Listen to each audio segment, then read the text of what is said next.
शमु अनंत अनंत गुने अमित कथा विस्तार, सुने आचरण न माने जिनके विमल विचार।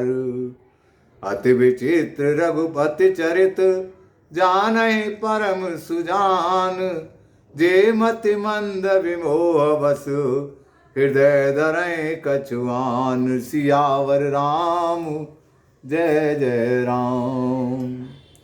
तो बंधुओं, बोलो सत्य सनातन धर्म की जय। आज का विषय है भगवान सूर्य की उपासना और उसका फल। तो व्यास जी कहते हैं, कैलाश के रमणीय शिखर पर भगवान महेश्वर सुखपूर्वक बैठे थे। इसी समय स्कंद ने उनके पास जा पृथ्वी पर मस्तक टेक कर उन्हें प्रणाम किया और कहा, नाथ, मैं आपसे रविवार आदि का यथार्थ फल सुनना चाहता हूँ। महादेव जी ने कहा, बेटा, रविवार के दिन मनुष्य व्रत रहकर सूर्य को लाल फूलों से अर्घ्य दे और रात को हविष्यान्न भोजन करे। ऐसा करने से वह कभी स्वर्ग से भ्रष्ट नहीं होता। रविवार का व्रत परम पवित्र और हितकर है। वह समस्त कामनाओं को पूर्ण करने वाला, पुण्यप्रद, ऐश्वर्यदायक, रोगनाशक और स्वर्ग तथा मोक्ष प्रदान करने वाला है। यदि रविवार के दिन सूर्य की संक्रांति तथा शुक्ल पक्ष की सप्तमी हो तो उस दिन किया हुआ व्रत, पूजा और जप सब अक्षय होता है। शुक्ल पक्ष के रविवार को गृहपति सूर्य की पूजा करनी चाहिए। हाथ में फूल लें, लाल कमल पर विराजमान सूर्य, सुंदर ग्रीवा से सुशोभित, रक्त वस्त्रधारी और लाल रंग के आभूषणों से विभूषित भगवान सूर्य का ध्यान करें और फूलों को सूंघकर ईशान कोण की ओर फेंक दें। इसके बाद आदित्याय विद्महे भास्कराय धीमहि तन्नो भानु प्रचोदयात्, इस सूर्य गायत्री का जप करें। तदनंतर गुरु के उपदेश के अनुसार विधि पूर्वक पूजा करें। भक्ति के साथ पुष्प और केले आदि सुंदर फल अर्पण करके जल चढ़ाना चाहिए। जल के बाद चंदन, चंदन के बाद धूप और धूप के बाद दीप, दीप के पश्चात नैवेद्य तथा उसके बाद जल निवेदन करना चाहिए। तत्पश्चात जप, स्तुति, मुद्रा और नमस्कार करना उचित है। पहली मुद्रा नाम अंजलि और दूसरी का नाम धेनु है। इस प्रकार जो सूर्य का पूजन करता है वह उन्हीं का सायुज्य प्राप्त करता है। भगवान सूर्य एक होते हुए भी काल भेद से नाना रूप धारण करके प्रत्येक मास में तपते रहते हैं।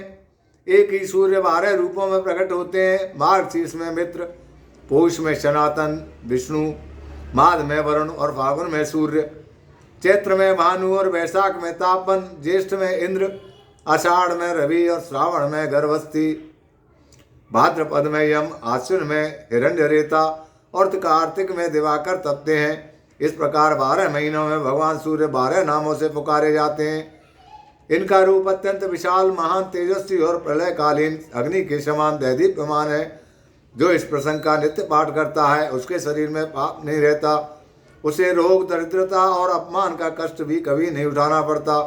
वह क्रम से यश, राज्य, सुख तथा अच्छे स्वर्ग प्राप्त करता है। अब मैं सबको प्रसन्नता प्रदान करने वाले सूर्य के उत्तम महामंत्र का वर्णन करूंगा। उसका भाव इस प्रकार है। सहस्त्र भुजाओं, किरणों से सुशोभित भगवान आदित्य नमस्कार है। तो सूर्य का जो मंत्र है, ओम नमः सहस्रभावे आदित्याय नमो नमः, नमस्ते पद्महस्ताय वरुणाय नमो नमः, नमस्ते मृनासाय श्री सूर्याय नमो नमः, नमः सहस्रभ्याय भानवे च नमो नमः। त्वं च ब्रह्मा त्वं च विष्णु रुद्रस्त्वं च तमो नमो नमः, त्वमग्निर्नश्च सर्वभूतेषु वायुस्तस्त्वं च नमो नमः। सर्वगः सर्वभूतेषु नहि किंचित् त्वाय विना चराचरे जगत्यस्मिन् सर्वदेहे व्यवस्थित। हाथ में कमल धारण करने वाले वरुण देव को बारंबार नमस्कार है। अंधकार का विनाश करने वाले श्री सूर्य देव को अनेक बार नमस्कार है। रश्मिमयी सहस्त्र जिह्वाएं धारण करने वाले भानु को नमस्कार है। भगवान तुम्हारी ब्रह्मा विष्णु, तुम ही ब्रह्मा, तुम ही विष्णु और तुम ही रुद्र हो, तुम्हें नमस्कार है। तुम ही संपूर्ण प्राणियों के भीतर अग्नि और वायु रूप से विराजमान हो, तुम्हें बारंबार प्रणाम है। तुम्हारी सर्वत्र गति और सब भूतों में स्थिति है। तुम्हारे बिना किसी भी वस्तु की सत्ता नहीं है। तुम इस चराचर जगत में समस्त देहधारियों के भीतर स्थित हो। इस मंत्र का जप करने के पश्चात मनुष्य अपने संपूर्ण अभिलषित पदार्थों तथा स्वर्ग आदि के भोग की प्राप्त करता है। आदित्य, भास्कर, सूर्य, अर्क, भानु, दिवाकर, स्वर्ण, रेता, मित्र, तूषा, त्वष्टा, स्वयंभू और तिमरास, ये सूर्य के 12 नाम बताए गए हैं। जो मनुष्य पवित्र होकर सूर्य के इन 12 नामों का पाठ करता है वह सब पापों और रोगों से मुक्त हो परम गति को प्राप्त होता है। तो षडानंद, अब मैं महात्मा भास्कर के जो दूसरे प्रधान नाम है उनका वर्णन करूंगा। तपन, तापन, कर्ता, हर्ता, महेश्वर, लोक साक्षी, त्रिलोकेश, व्योमादि, दिवाकर, अग्निगर्भ, महाविप्र, खग, सत्वा, सवाहन, पद्महस्त, तमोवेदी, ऋग्वेद, यजुशामक, कालप्रिय, पुंडरीक, मूल स्थान और भावित। जो मनुष्य भक्ति पूर्वक इन नामों का सदा स्मरण करता है उसे रोग का भय कैसे हो सकता है। कार्तिकेय, तुम यत्न पूर्वक सुनो। सूर्य का नाम स्मरण एवं सब पापों को हरने वाला और शुभ है। महामते, आदित्य की महिमा के विषय में तनिक भी संदेह नहीं करना चाहिए। ओम इंद्राय नमः स्वाहा, ओम विष्णुवे नमः। इन मंत्रों का जप, होम और संध्या पादन करना चाहिए। ये मंत्र सब प्रकार से शांति देने वाले और संपूर्ण विघ्नों के विनाशक हैं। ये सब रोगों का नाश कर डालते हैं। अब महात्मा भास्कर के मूल मंत्र का वर्णन करूंगा जो संपूर्ण कामनाओं एवं प्रयोजनों को सिद्ध करने वाला तथा भोग और मोक्ष प्रदान करने वाला है। वह मंत्र इस प्रकार है। ओम हाम ह्रीं स सूर्याय नमः। इस मंत्र से सदा सब प्रकार की सिद्धि प्राप्त होती है। यह निश्चित बात है। इसके जब से रोग नहीं सताते तथा किसी प्रकार के अनिष्ट का भय नहीं होता। यह मंत्र न किसी को देना चाहिए और न किसी से इसकी चर्चा करनी चाहिए, अपितु प्रयत्न पूर्वक इसका निरंतर जप करते रहना चाहिए। जो लोग अभक्त, संतानहीन, पाखंडी और लौकिक व्यवहारों में आसक्त हों उनसे तो इस मंत्र की कदापि चर्चा नहीं करनी चाहिए। संध्या और होम कर्म में मूल मंत्र का जप करना चाहिए। उसके जप से रोग और क्रूर ग्रहों का प्रभाव नष्ट हो जाता है।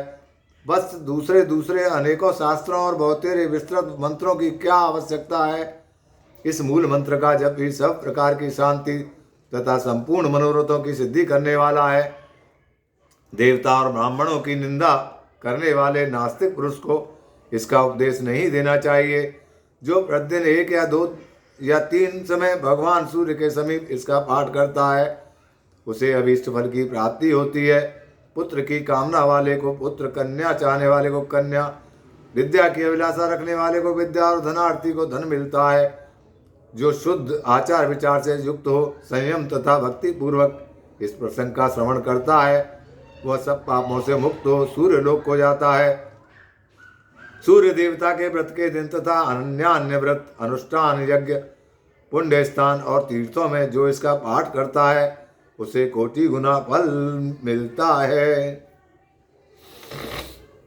तो व्यास जी कहते हैं, मध्य प्रदेश में भद्रेश्वर नाम से प्रसिद्ध एक चक्रवर्ती राजा थे। वे बहुत ही तपस्या हो तथा नाना प्रकार के व्रतों से पवित्र हो गए थे।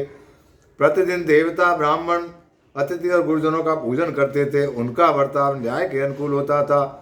वे स्वभाव के सुशील और शास्त्रों के साथ तात्पर्य तथा विधान के पारंगामी विद्वान थे।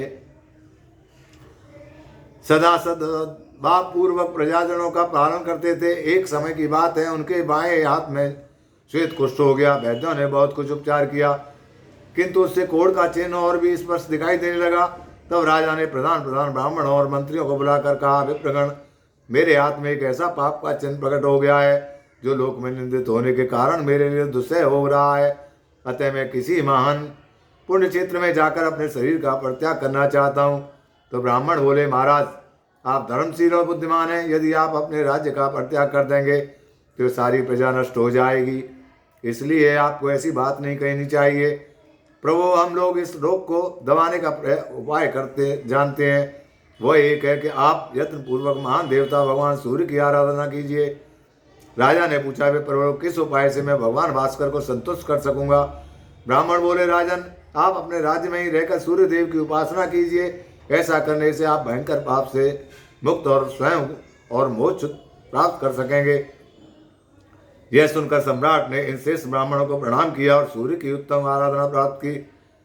वे प्रतिदिन मंत्र पाठ, नैवेद्य, नाना प्रकार के फल, अर्घ्य, अक्षत, जपा पुष्प, मदार के पत्ते, लाल चंदन, कुमकुम, सिंदूर, कदली पत्र तथा उसके मनोहर फल आदि के द्वारा भगवान सूर्य की पूजा करते थे।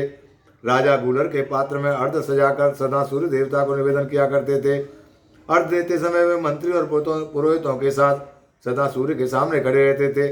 उनके साथ आचार्य, रानियां, अंतःपुर में रहने वाले रक्षक तथा उनकी पत्नियां, दास वर्ग तथा अन्य लोग भी रक्षा रहा करते थे। वे सब लोग प्रतिदिन साथ ही साथ अर्घ देते। सूर्य देवता के अंगभूत जितने व्रत थे उनका भी उन्होंने एकाग्र चित्त होकर अनुष्ठान किया। क्रमशः 1 वर्ष व्यतीत होने पर राजा का रोग दूर हो गया। इस प्रकार उस भयंकर रोग के नष्ट हो जाने पर राजा संपूर्ण जगत को अपने वश में करके सबके द्वारा प्रभात काल में सूर्य देवता का पूजन और व्रत कराना आरंभ किया। सब लोग कभी अभिष्टान खाकर और कभी निराहार रहकर सूर्य देवता का पूजन करते थे।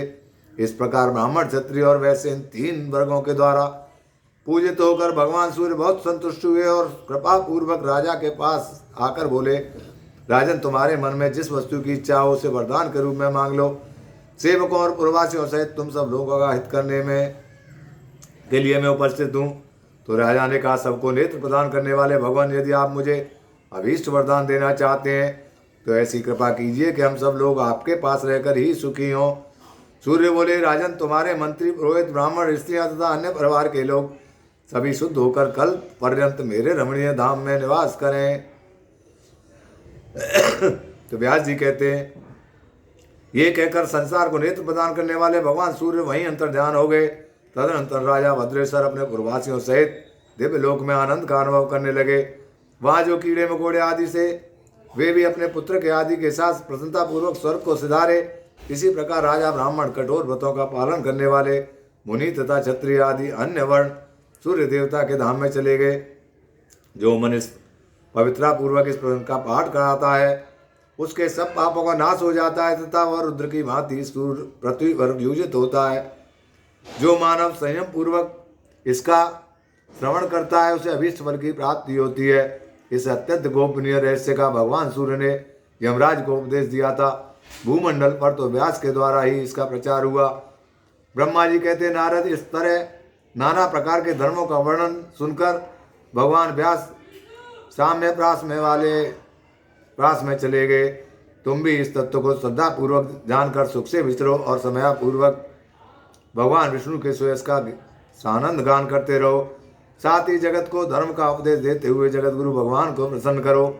तो पुलस्त जी कहते हैं, भीष्म, ब्रह्मा जी के ऐसा कहने पर देवर्षि नारद मुनिवर श्री नारायण का दर्शन करने के लिए गंधमादव पर्वत पर भद्रकाश्रम तीर्थ में चले गए। महाराज, इस प्रकार यह सारा सृष्टि खंड मैंने क्रमशः तुम्हें सुना दिया। यह संपूर्ण वेदार्थों का सार है। इसे सुनकर मनुष्य भगवान का सानिध्य प्राप्त करता है। यह परम पवित्र, यश का निदान तथा पितरों को अत्यंत प्रिय है। यह देवताओं के लिए अमृत के समान मधुर तथा पापी पुरुषों को भी पुण्य प्रदान करने वाला है। जो मनुष्य ऋषियों के शुभ चरित्र का प्रतिदिन श्रवण करता है वह सब पापों से मुक्त हो स्वर्ग लोक में प्रतिष्ठित होता है। सतयुग में तपस्या, त्रेता में ज्ञान, द्वापुर में यज्ञ तथा कलयुग में एकमात्र दान की विशेष प्रशंसा की गई है। संपूर्ण दानों में भी समस्त भूतों का अभय देना यही सर्वोत्तम दान है। इससे बढ़कर दूसरा कोई दान नहीं है। तीर्थ और श्राद्ध के वर्णन से युक्त यह पुराण खंड कहा गया है। यह पुण्यजनक, पवित्र, आयुर्वर्धक और संपूर्ण पापों का नाशक है। जो मनुष्य इसका पाठ या श्रवण करता है वह श्री संपन्न होता है तथा सब पापों से मुक्त हो लक्ष्मी सहित भगवान श्री विष्णु को प्राप्त कर लेता है। बोलो सत्य सनातन धर्म की जय। बोलो राजा रामचंद्र भगवान की जय। जय जय श्री राधे। बोलो सूर्य सूर्याय नमः, भास्कराय नमः, आदित्याय नमः।